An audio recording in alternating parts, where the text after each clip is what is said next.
post-war era of tension and conflict, American soldiers have had to take up posts all over the world. Today, they stand by their guns in silent readiness. All humanity prays they will never be needed. But until nations learn to live together in peace and in harmony, these guns and these missiles must remain poised.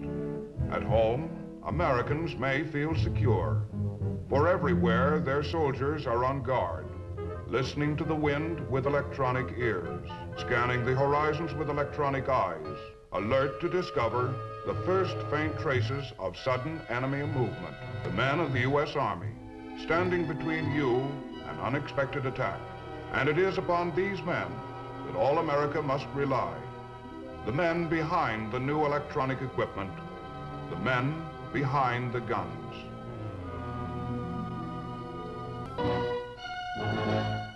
I am First Sergeant Richard B. Galland, U.S. Army. This is my home, Berlin, East Germany.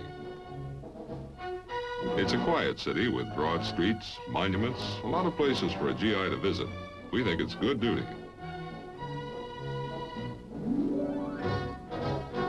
My outfit's the 6th Infantry Regiment. It's a pretty sharp outfit, too. We have to be sharp because we're a show unit. Every day all over Berlin, we're on public display. We're constantly under inspection by the eyes of the German civilian population. The Germans have a tradition of fine soldiering. We're showing them that we're the best.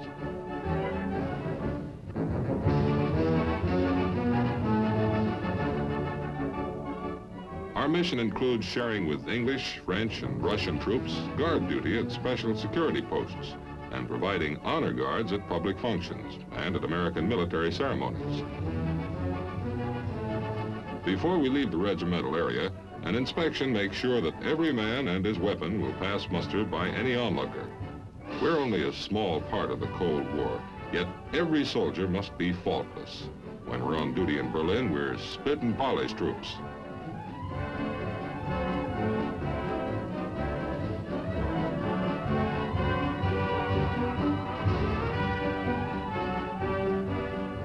To a German, a soldier's appearance is the key to his character.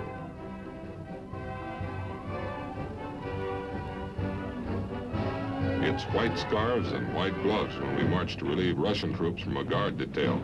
Changing the guard is one of the few times that Russian soldiers ever meet American soldiers face to face. At the famous Spandau prison, a private from the U.S. relieves a private from the USSR. An important part of our mission is to show the citizens of Berlin that the soldiers of a free nation can be crack, well-disciplined, sharp-looking, like this young sentry.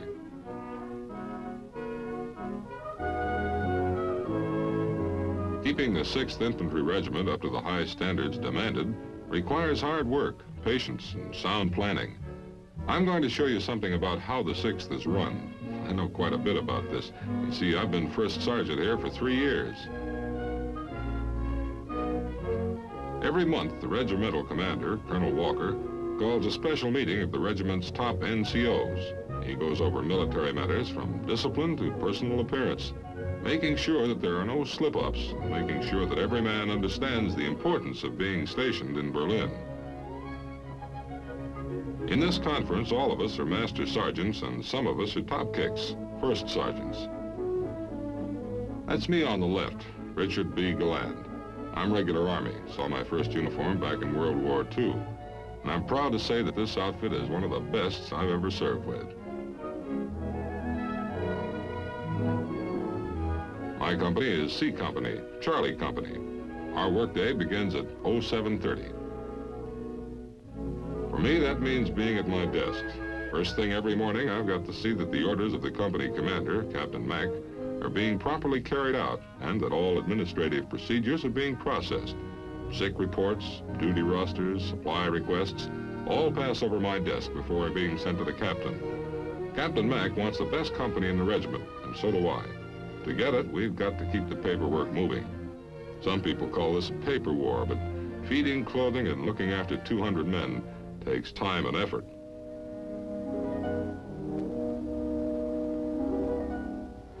By the time the orderly room is squared away, it's time for me to begin morning inspection.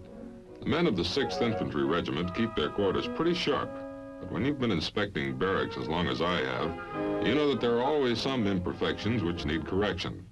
Like this badly worn boot that could cause some soldier lots of trouble on a long cross-country march.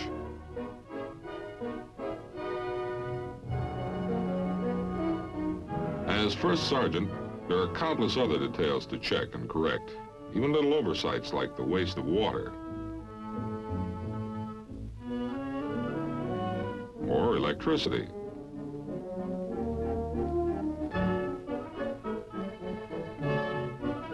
About 08:30 every morning, after the administrative routine and inspection, I usually take a coffee break with as many of my NCOs as are free. It's a good habit. We get a breather and a chance to talk things over. It's the only time all day that we can all get together.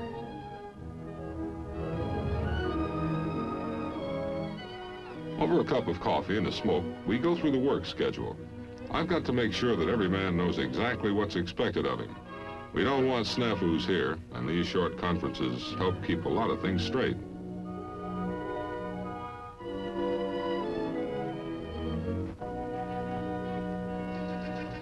For the men in the company, those who aren't on duty in the city, we maintain a constant training program.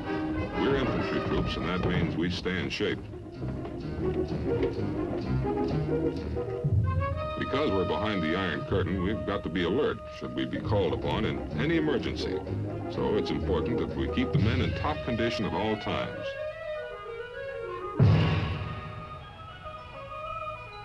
Whatever you call it, physical training, PT, the daily dozen, it's hard work.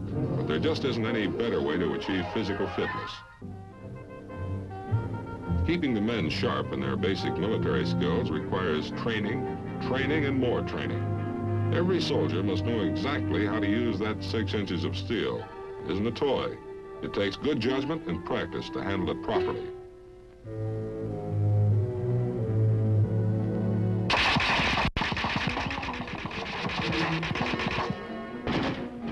The machine gun's another standard infantry weapon. We want every man in the company to become proficient with both the 30 caliber and the 50 caliber machine guns. Almost every morning ends up like this, cleaning the equipment which has been used in training.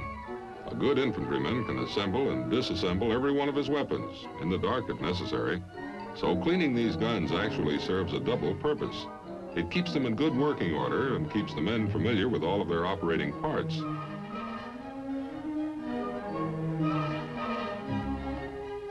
Being first sergeant means staying close to the men.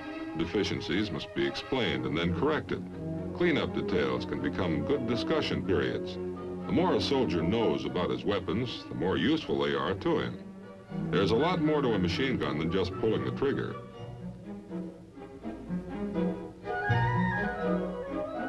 Sometimes it seems like a heavy load, but it's a real pleasure to work with the kind of men we've got in this company. They're good soldiers, and they're eager to do what's expected of them.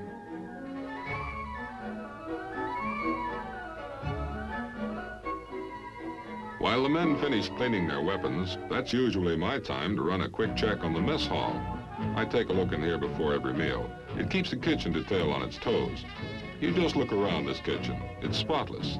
More than that, the food is first rate, and it's a real art to prepare appetizing meals when you're cooking to serve 200 helpings.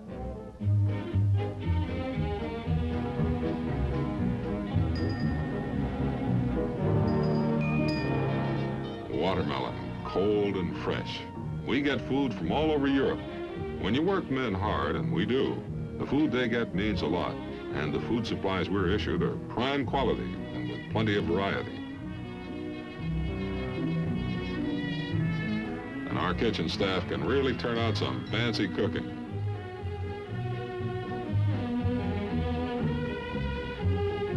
That's what I call a beautiful roast. It's been 5 hours since breakfast. There's been plenty of rugged training and work details.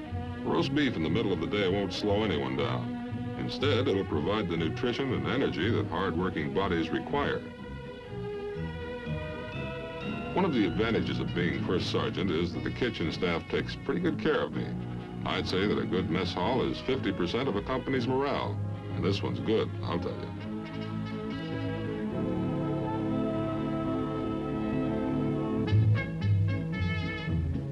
We're on what's called a family-style mess. It's as attractive and comfortable as we're able to make it. Chow time is a good opportunity to check with the men on impersonal matters. There's more to Army life than just drilling or training. Good morale is a constant objective. At the same time, I can almost always spot a man recently returned from leave. You can tell just by the back of his head.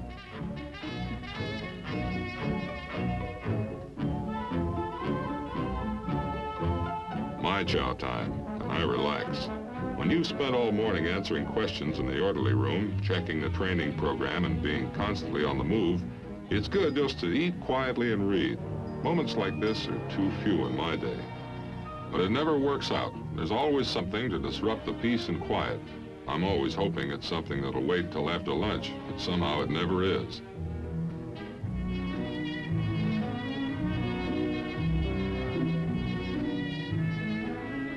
This time I had to get ready for a special conference with the captain on orders that had just come down from regimental headquarters. We were to go on maneuvers the beginning of the next week, and there were a lot of instructions that had to be carried out. The whole company would be issued field equipment, rations, and ammunition. We would be fighting against an invading aggressor force. Although only blank ammunition would be used, the combat situation was to be as realistic as possible. The preparations for the maneuvers, of course, were in addition to our normal duties in Berlin, so the work schedule was practically doubled.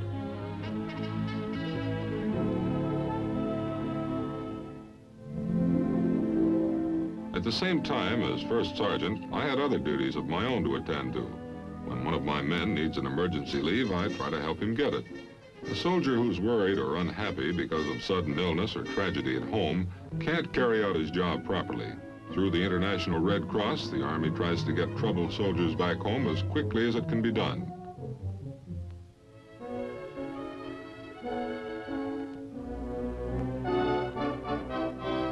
During the next few days, we put the company through an intensive series of field exercises to prepare them for the coming maneuvers. Our regiment is being reorganized for atomic warfare under the new Pentomic Table of Organization. With an emphasis on more firepower and less manpower, smaller groups of men are learning to do bigger jobs, so more is demanded of today's soldier. He must adapt himself to the demands of atomic warfare, and he must be proficient with every infantry weapon. This kind of realistic training makes our men able to react quickly and effectively to every combat situation. If ever an emergency arises, these troops know exactly what to do.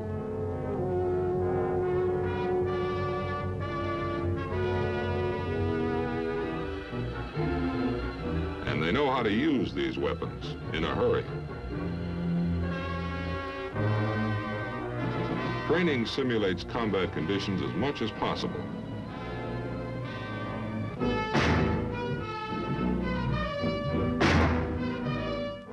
The regiment's training program serves a definite purpose. A soldier can get out of shape in a few weeks. He can forget little details about how his equipment works, little details that might be vital in an emergency. But with the help of regimental instructors, errors are noted and corrected. Field training is an indispensable part of military instruction.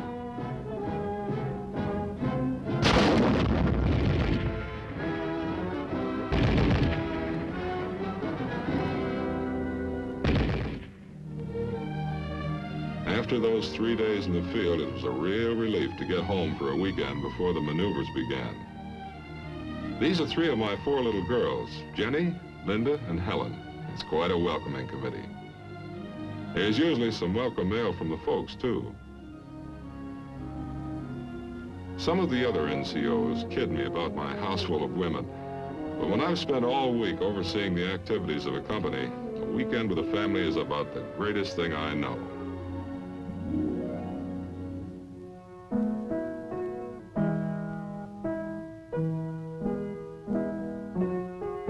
Just listening to Linda play the piano relaxes me like nothing else can. Although Jenny's the youngest, she already has quite a mind of her own. She found some picture books that my wife bought, and she just has to have them all explained. When she's a little older, maybe we'll take her to one of the art museums here in Berlin. Right now, she's still a little too young. trying to explain these pictures to her can be quite a task. I'm not always successful. Through the Army, we found a nice little house. There's plenty of room for the 6 of us, and it's very comfortable.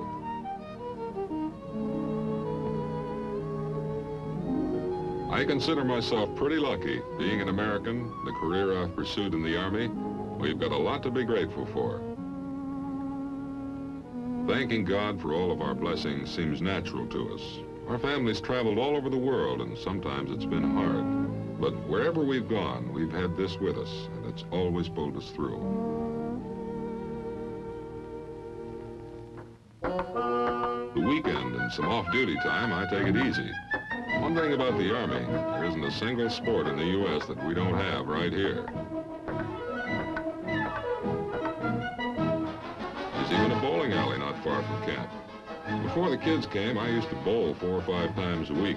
Now it's maybe once a month. I still haven't completely lost my touch.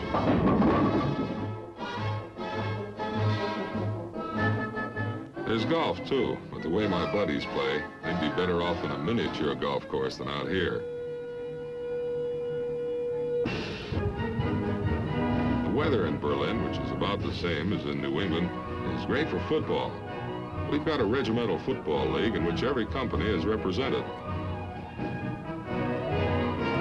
My wife and the kids like these games because there's really plenty of spirit. The play isn't exactly professional, but the boys get out and give it a real college try.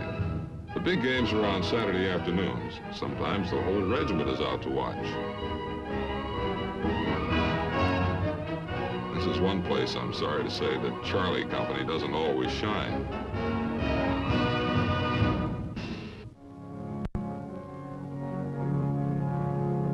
Sunday, we all attend chapel. The Army makes sure we're never without this.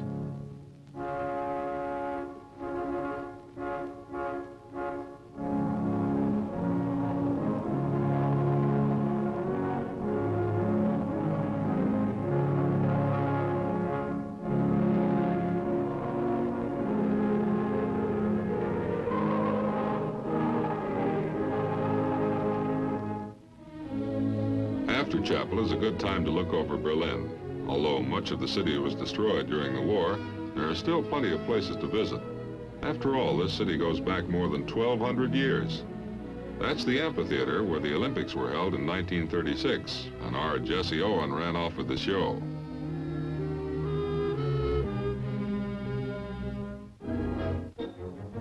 Naturally, we always wind up at the zoo. It's the one place the kids never get tired of. We've been here so often that these fellas are like old friends. The only trouble is that now the kids aren't satisfied with their dog. What they really want is a baby seal, which we could keep in the bathtub. Except Jenny. She wants a baby elephant.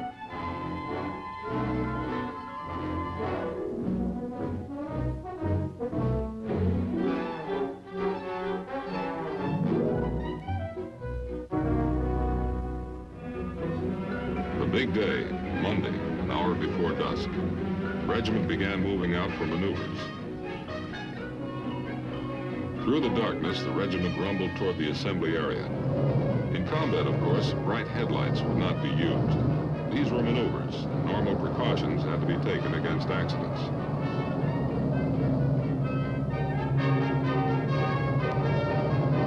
That night movement brought back memories of World War II convoys to many of us.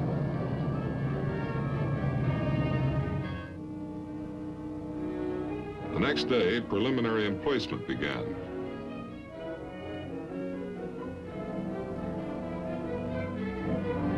We dug in and installed communications. Each soldier had his job and knew exactly what was expected of him.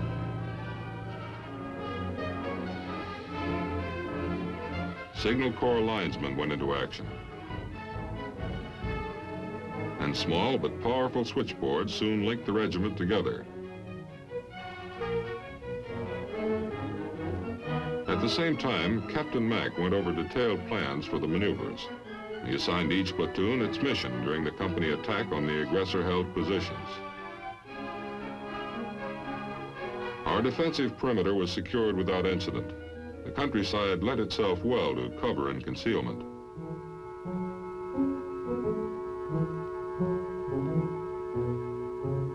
By late afternoon, we were ready, quiet, waiting.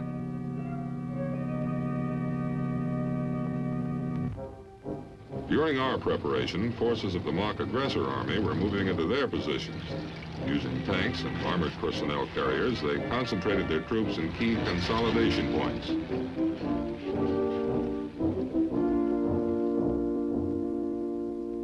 Early the next morning, the regiment moved out.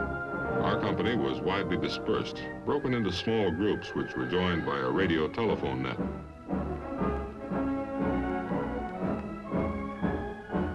This is the best training in the world. There's no better way to really teach men to overcome obstacles of terrain and weather. As first sergeant, I moved out with the squad. The stream was cold and the bottom was slippery. On both sides of us, other small teams were fording this stream.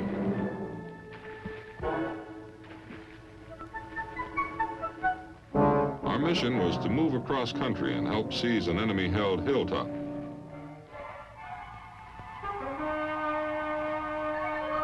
As we approached the objective, mock explosions made the situation more realistic. Employing standard infantry tactics of fire and maneuver, we closed on the objective.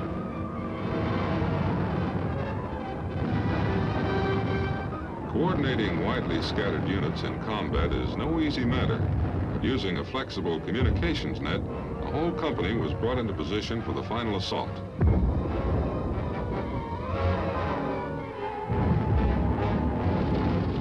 Regimental armor was leading the way.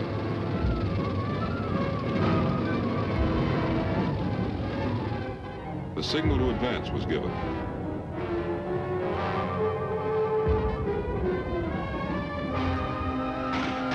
Everything the men had been taught, all the intensive training was now being tested to see how much the men had gained and how they would use it.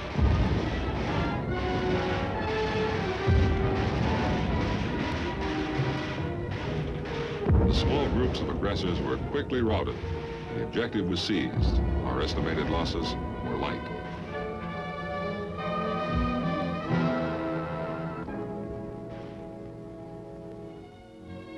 The maneuvers were a success. A tired but proud company of men headed back for the assembly area. Take a look at Charlie Company. They stand straight, march tall. Turning out soldiers like these makes the hard work well worth it.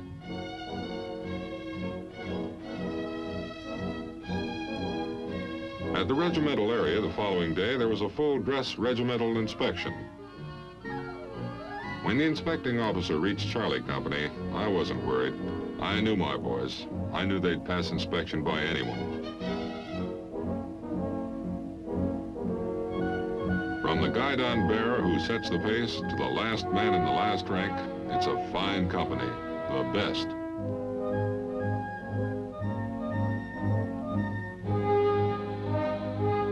We've got soldiers in this outfit from every section of the USA, north, south, east, west. Some are regular Army and some are draftees serving their tour of active duty. But they're all doing a job. Some may be young, but they're all men. Men from Omaha, Nebraska, and from New York City. And they're good soldiers. They stand ready to serve their nation wherever and whenever they're needed.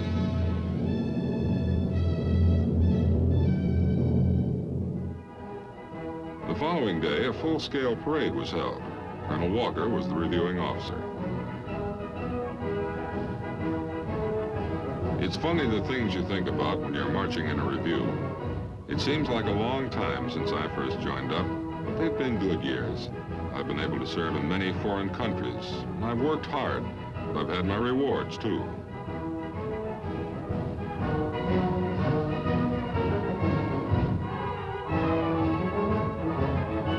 A lot of it has been challenging, but I've always enjoyed the ingenuity and humor found within the Army. Then, too, there's the satisfaction that comes with being part of a great organization. I see all these, and I know they're part of my outfit. The cadence of the march, the rumble of the tanks, the sound of the band, and the beauty of our country's colors. It gets me every time.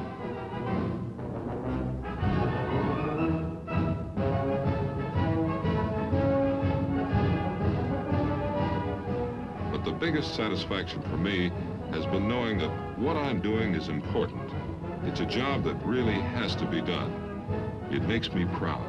Proud to be a member of my company and my regiment. Proud to be a member of the United States Army.